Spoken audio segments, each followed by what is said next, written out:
ওয়াত্তাকুল্লাহ আল্লাযী তাসাআলুনা বিহি ওয়াল আরহাম, সূরা নিসা আল্লাহ তাআলা বলছেন আল্লাহরেও ভয় করো আর আত্মীয়তার সম্পর্ক ছিন্ন হওয়াকে ভয় করো। খবরদার।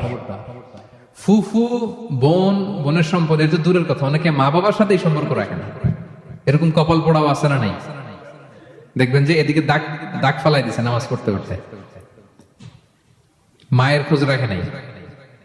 আচ্ছা, মায়ের সাথে কিছু একটা হয়েছে, মায়ের খোঁজ না রেখে উনি দাগ ফালাই দিছে কপালে, আর মক্কায় যে জান্নাত খুঁজে, যে জান্নাত মায়ের পায়ের নিচে আল্লাহ ফেলে রাখছে। গোটা দুনিয়াটাকে 100 বার বিক্রি করলেও জান্নাতের একটা টেবিলের দাম হবে? উত্তর দেন। গোটা দুনিয়াটাকে 1000 বার বিক্রি করলে জান্নাতের একটা ইটের দাম হবে? আর ওই জান্নাত মায়ের পায়ের নিচে পড়ে আছে, ওই মায়ের দাম কত? একটু ভাবেন। এজন্য আব্বা আম্মা তাদের খোঁজ খবর নেয়া, এবং আব্বা আম্মার থ্রুতে যত আত্মীয়, খালা, মামা, চাচা, ফুফু, কারো হক যেন আমরা নষ্ট না করি।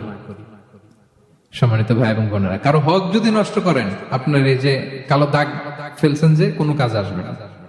হজ যতগুলা করছেন, উমরা করছেন, কোনো কাজে আসবে না যদি কারো হক নষ্ট করেন। ভয়ঙ্কর, এটা বড্ড ভয়ঙ্কর। আমরা আত্মীয়ের সম্পর্ক যেন রক্ষা করি, আমরা কারো হক যেন নষ্ট না করি।